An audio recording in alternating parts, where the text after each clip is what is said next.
Hi, friends. Welcome to Manitowoc Cooperative Ministry Daily Devotions. I'm Pastor Judine Duerwaechter, co-pastor with the MCM.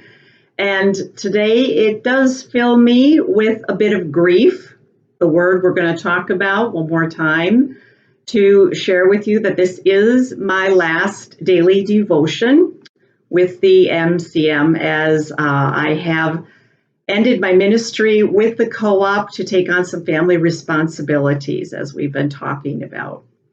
But I wanted to just dig a little bit deeper with this word grief, because again, we feel it in different aspects of our lives. Certainly, I feel grief as I know that there are people in my ministry that I may not see, and hopefully vice versa. There's grief, as I mentioned, with things going on in the world and in our country. There is grief at the loss of, let's just say, the way things used to be or the way things were. And there's also, of course, grief at the physical loss of a loved one upon death. And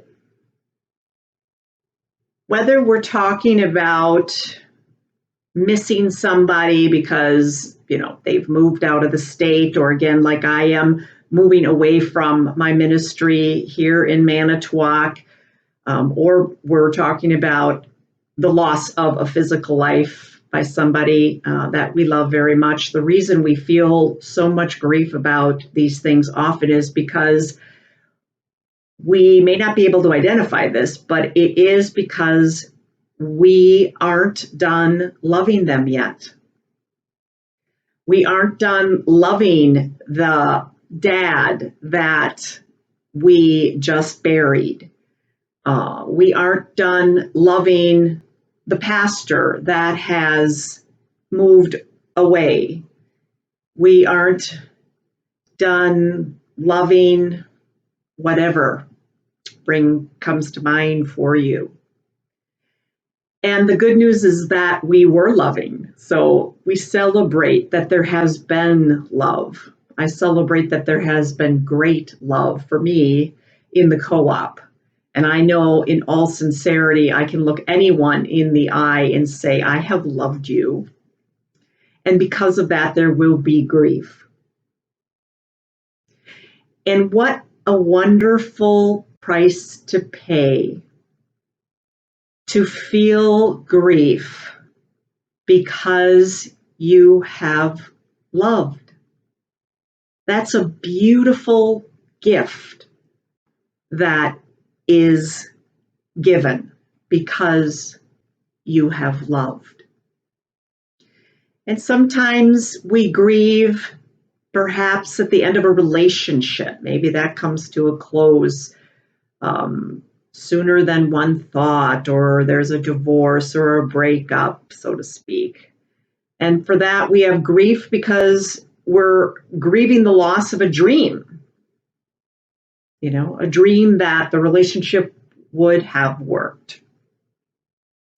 So we grieve that. We had an expectation of something, and for whatever reasons, it will not be fulfilled. So there is grief. And in all of these different aspects of grief, the same healing is true for it all.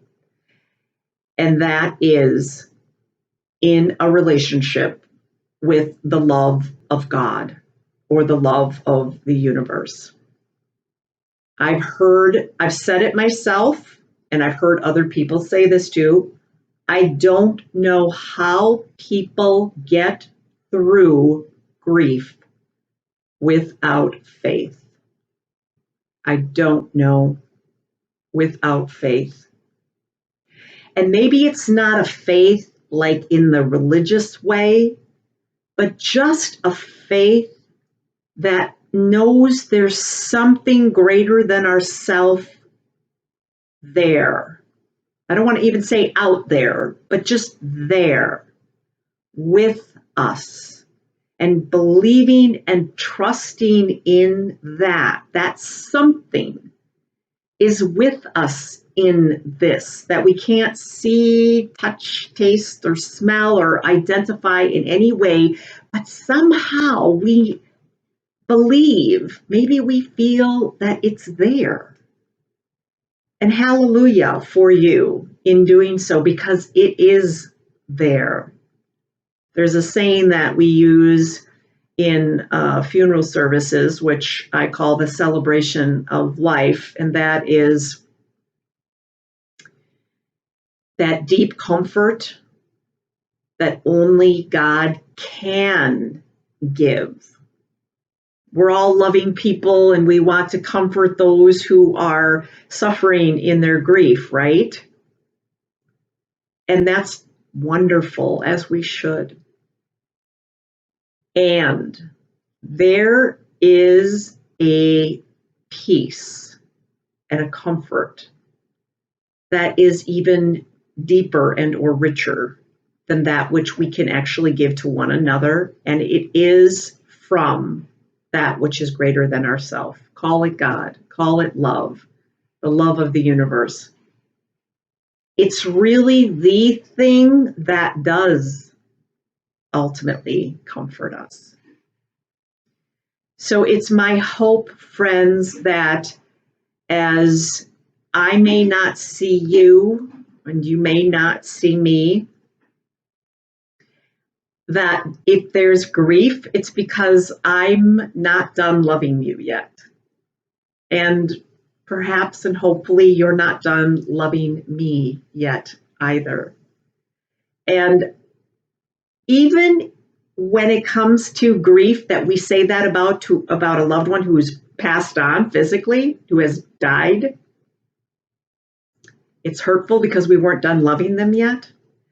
Friends, we don't need to be done loving them, and they're not done loving us, because we are always living, whether in the physical, where we pinch our skin, here it is, or in the non-physical, we are always living, and we don't ever need to be done loving that other person. We don't ever need to be done loving them. There is no end to love, so you might as well not even try. So I wish you all the absolute best. Please take great, great care, and especially take great care of whatever grief you are living with at the time, and remember to make it your best friend for now. And always remember to live to love. I've enjoyed this immensely, sharing this time with you. God bless. Bye-bye.